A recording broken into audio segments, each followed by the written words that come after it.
friend are looking for a place to live.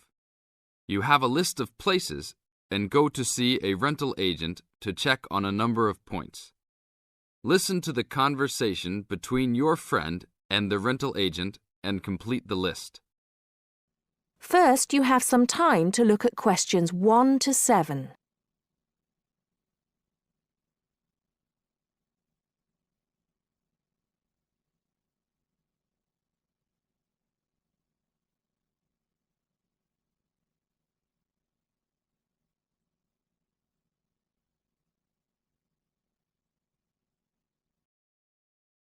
Listen carefully and answer questions 1 to 6.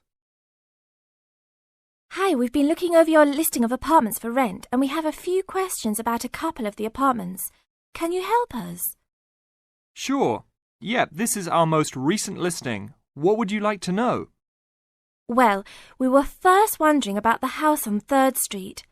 We can see that it is furnished and rents for $135 a week, but can you tell us how many bedrooms it has? Let's see. In addition to the den, it has 3 bedrooms.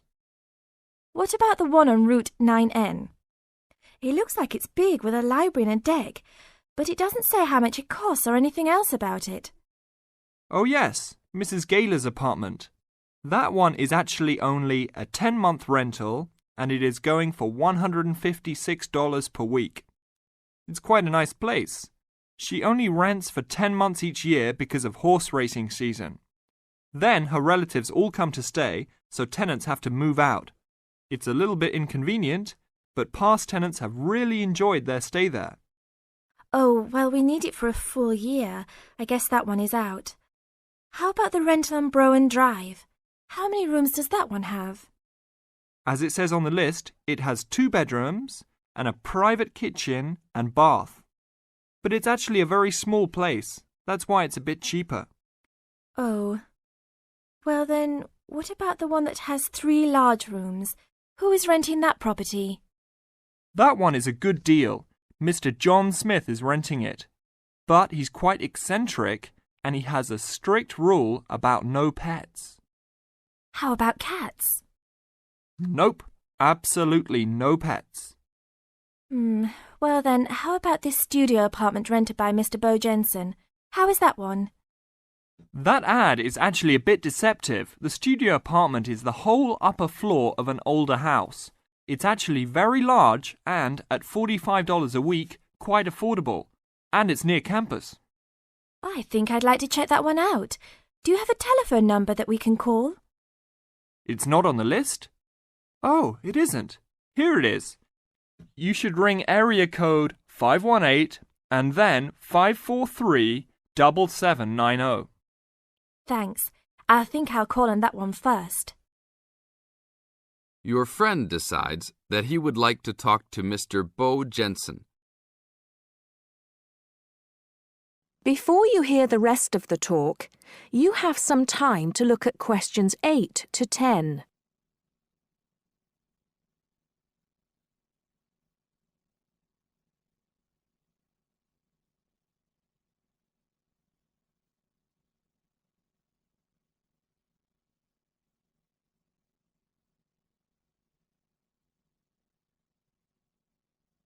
Now listen and answer questions 8 to 10. Hello? 1512, Route 9. Yes, is this Mr. Jensen? Yes, it is. Can I help you? Yeah, we're studying here at university and we came across the rental information for the studio apartment that you are renting. Is it still available? Yes, of course. I actually just placed the ad and you're the first person to call. Is there anything you'd like to know about it? Yes, actually there is. As students, we are on the internet a lot, and we heard that some homes in the area have high-speed connections. What type of connection do you have there now? Oh, that's an interesting first question. But I guess I have heard that too. But we just have a phone line here. Nothing fancy. I think you can have a cable line installed, but it's just a phone line for now. Okay, well maybe we can do that. What type of heating does the apartment have? Now there's a more traditional question. We have oil heat here. It's an older house. That tends to be a little more expensive during the winter, right? Yeah, but there's nothing to do about it. It would cost too much for me to put in a gas heater. What else would you like to know about the apartment? Well, we heard it was quite big. Is it furnished? Actually, yes. I should have put that in the ad. It has an old couch and a couple chairs, a dining table, refrigerator, stove, and even a dishwasher. Does it have any beds? Yep, it has 2. That sounds great. When is the apartment available? You can have it tomorrow night if you want. I just have to clean up a couple things before you get here. Do you want to come over and see it first? No, it sounds fine to us. I actually know the street too, so I know the area. We'll take it. That is the end of part 1. You now have half a minute to check your answers.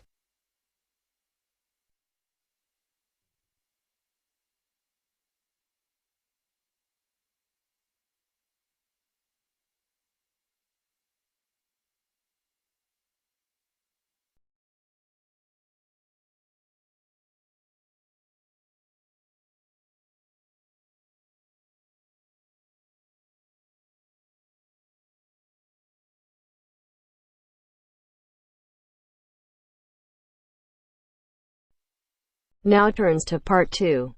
Part 2. 2. You are going to hear a talk given by an international student. First, you have some time to look at questions 11 to 16.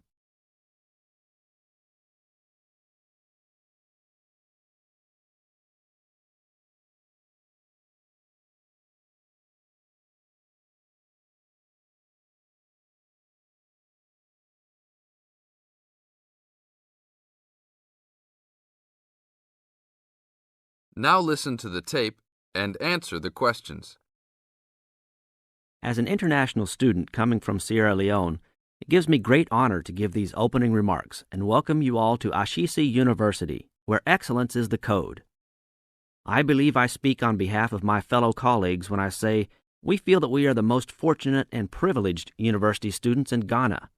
You may ask, what is the basis of such a conclusion?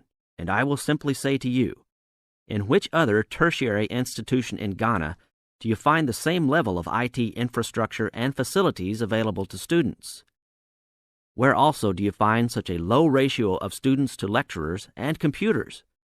In which other educational institution do you find 55% of students on some sort of financial aid, who in addition enjoy services and benefits such as job placement after graduation, on-campus employment that pays above the minimum wage, a supply of textbooks, and access to online databases?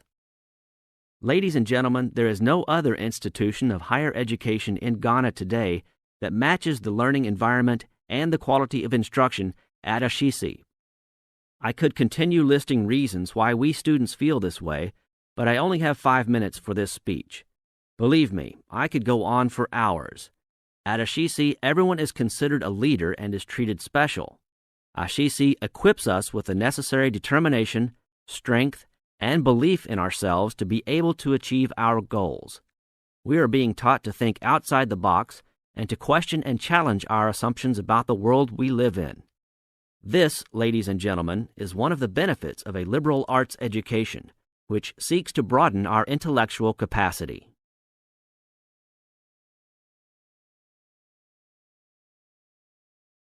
Now look at questions 17 to 20.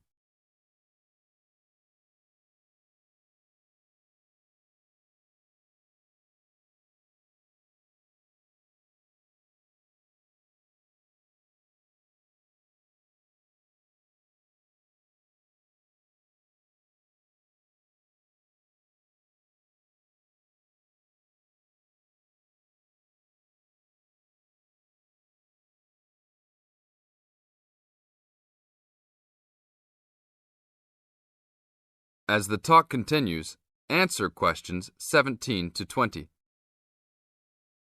At Ashesi, we are also exposed to real-life situations and learn how to deal with them through a practical and vigorous academic program, as well as various seminars in which prominent leaders in their professions are invited as guests to interact and share their knowledge and experiences. Some people, even some of you in this audience, may believe that tuition at Ashisi is too high, but I say to you that the students here are unanimous in saying it is worth it. Not because we all come from well-to-do families, but because when it comes to one's education, you need to aim at getting the best from the right place. One's education defines who you are and what your perception of life and society will become. Ashisi offers us a top-quality education which meets high international standards. This is due to the strong linkages the school has established with three of the very best schools in the United States, namely Swarthmore College, which is ranked as the best liberal arts school in the U.S., UC Berkeley, and the University of Washington. In addition, Ashisi has recruited an excellent faculty consisting of lecturers from various countries, including Ghana, the UK, and the United States. These lecturers are among the best in their respective academic fields. I believe this is the school's greatest asset, a strong and knowledgeable team dedicated to achieving successful results from their students and who also love their job. I would like to end with a personal message. My fellow students, because we are among the most privileged in our society, we should take responsibility for our own destinies, make our parents proud, and create a legacy for those that follow us and Africa as a whole. We must give back to our society after completing school and achieving our goals in life, which I believe we all can if we properly utilize our time and take advantage of all that is offered here at Ashisi. That is the end of part 2. You now have half a minute to check your answers.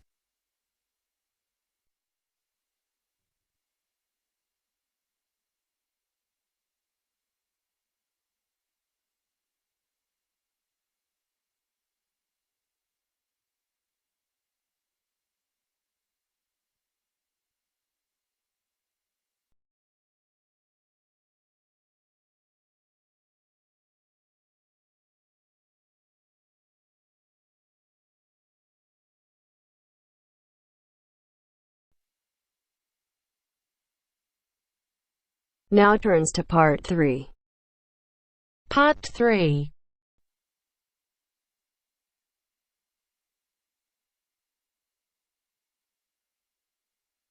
Now turns to part 3. Part 3. You will hear Peter Walsh being interviewed for a job. Listen and choose the correct answer for each question. First, you have some time to look at questions 21 to 25.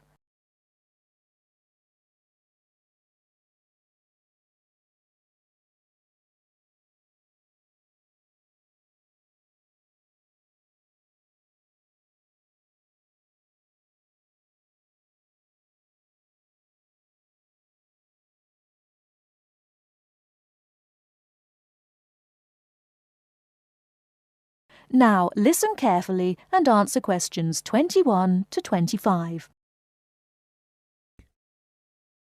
Joanne! Hi, you must be Rob. Nice to meet you.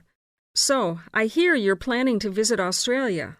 Yeah, and I really wanted to talk to you because I was thinking of spending some time in Darwin, and my sister told me you're from there. That's right. So, tell me about it.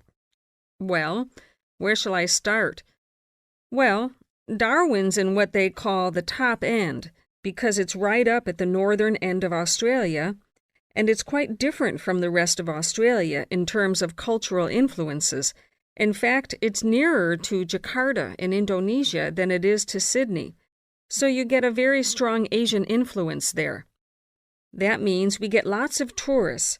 People from other parts of Australia are attracted by this sort of international cosmopolitan image.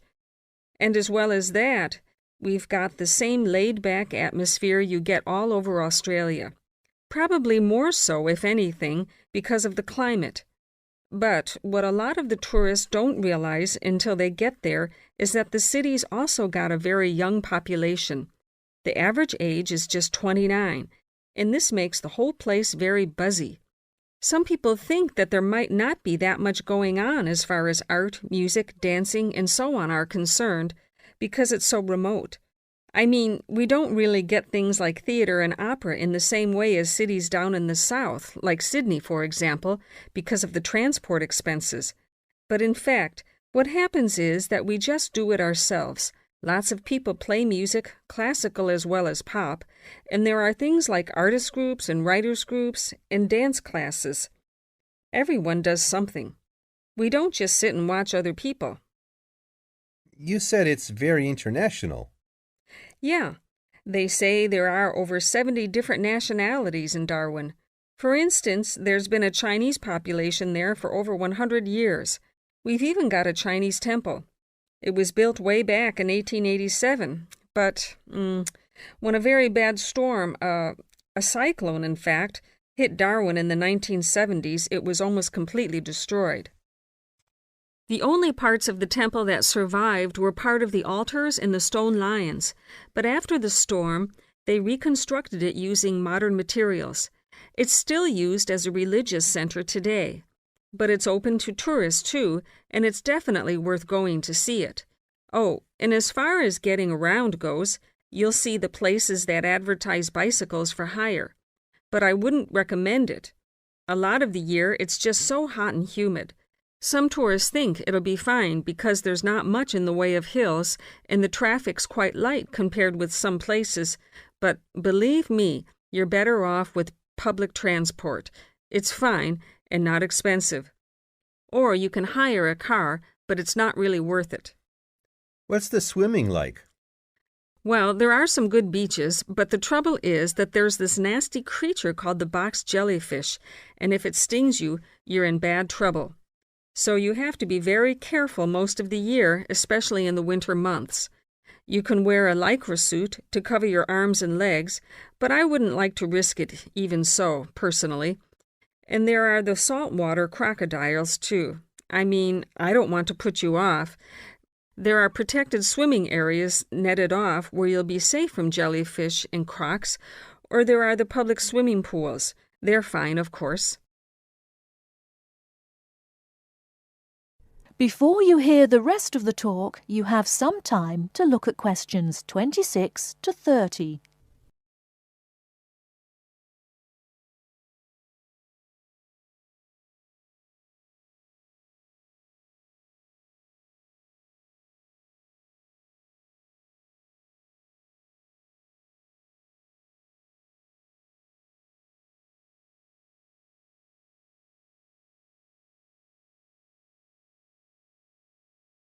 Now listen and answer questions 26 to 30.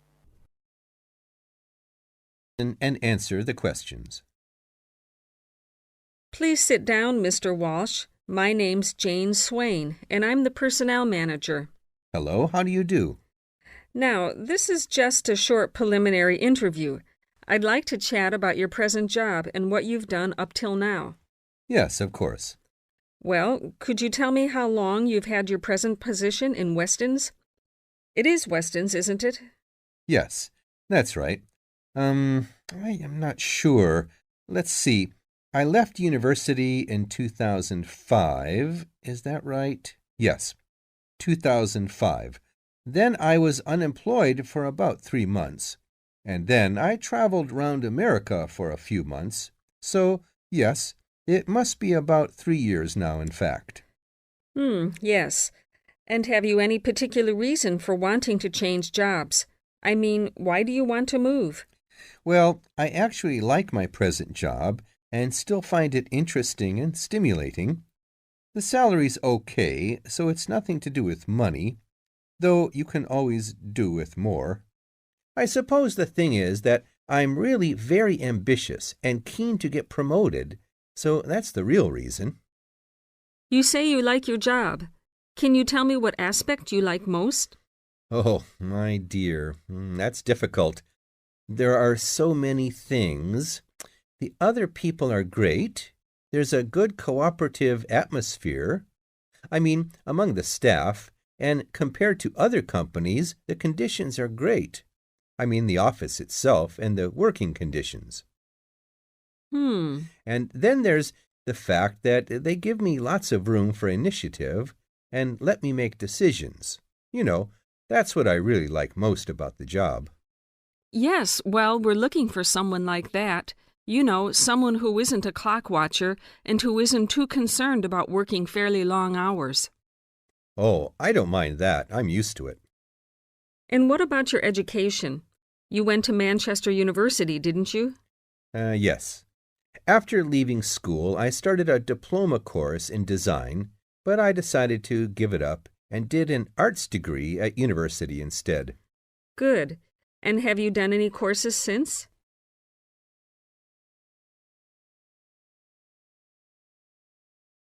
That is the end of part 3. You now have half a minute to check your answers.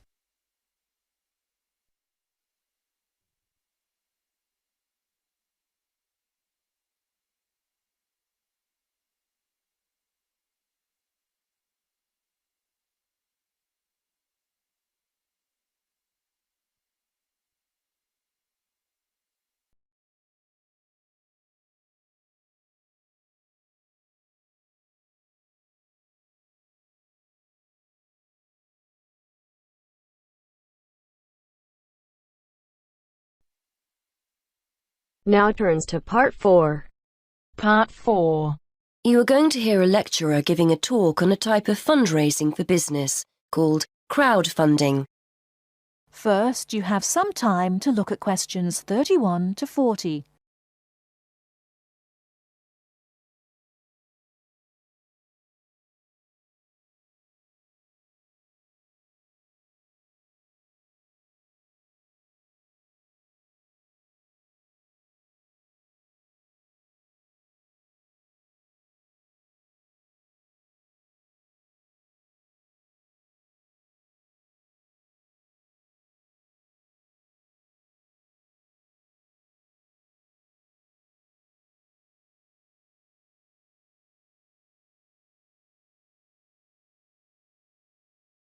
Now listen carefully and answer questions 31 to 40.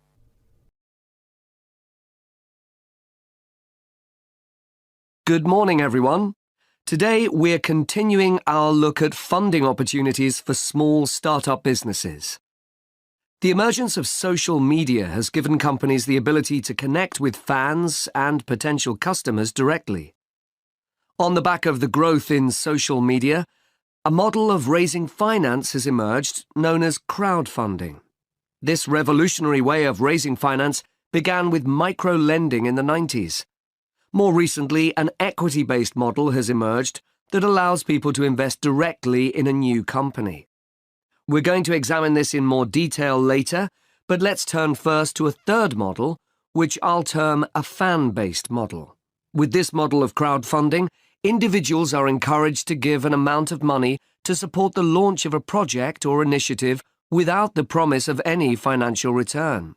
Instead, there's a reward for donating.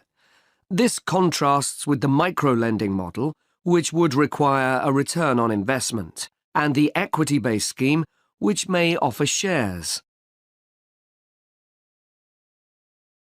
Crowdfunding portals or websites allow the business concerned to present the initiative along with the financial target required. There's a fixed time limit for fundraising, and if the target amount is reached, all donations are paid to the company or individual.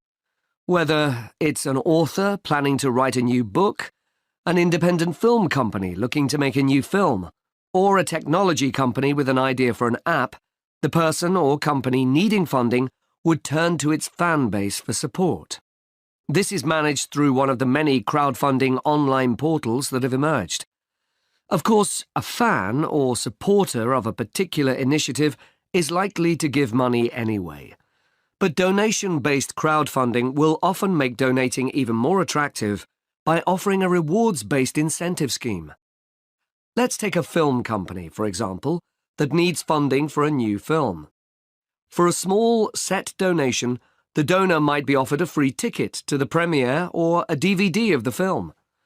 A larger set donation might be rewarded by the chance to attend a launch event when the film goes live. Those people who make bigger donations could even be offered the chance to meet the cast of the film, whilst the highest level donation could see the person's name mentioned in the film credits. For companies that already have a significant fan base, crowdfunding offers a fantastic opportunity to raise money quickly from a large number of people, each of whom donates just a small amount of money. Compare this to the time and effort that would be needed to sell your idea to investors or your bank manager, particularly in an age when raising finance can be difficult. The company may also have links with partner companies or organizations that run fundraising events. In this case, you can significantly increase participation by working with these organizations to promote your crowdfunding project. Another significant advantage is that you can reach out to your fan base for feedback on the project while it's being developed, thus making the final product more appealing. Crowdfunding enables you to raise awareness of the product at an early stage, thus increasing the potential for sales. With so many people behind you, it can also act as a great incentive to get the best possible product out on time and on budget. However, there are disadvantages to bear in mind. The model can be described as all or nothing. If you don't reach the monetary target required in the agreed time, all promises of donations are cancelled and no money is paid, leaving you back at square one. Should this happen, or still worse, you receive the funding but are unable to come up with the product, not only will your fans end up disappointed, but the portal will record the fact that you failed to reach your target, or that the initiative failed. Fulfilling all the pledges that you've made to people can also be very time-consuming. For example, remembering to send out copies of books or free cinema tickets can sometimes be forgotten in the excitement and frenzy of launching your product. People sometimes forget to factor in the cost of rewards when calculating profit margins. But these can be significant. And finally, if you have a small fan base, for example, you're a new company or have a small social media footprint, raising awareness of your initiative will be challenging. These drawbacks aside, donation-based crowdfunding is a wonderful opportunity for individuals or small startups to raise funds for that exciting new project whilst reaching out and connecting to the people who are most likely to support and promote your work for you. That is the end of part 4. You now have half a minute to check your answers.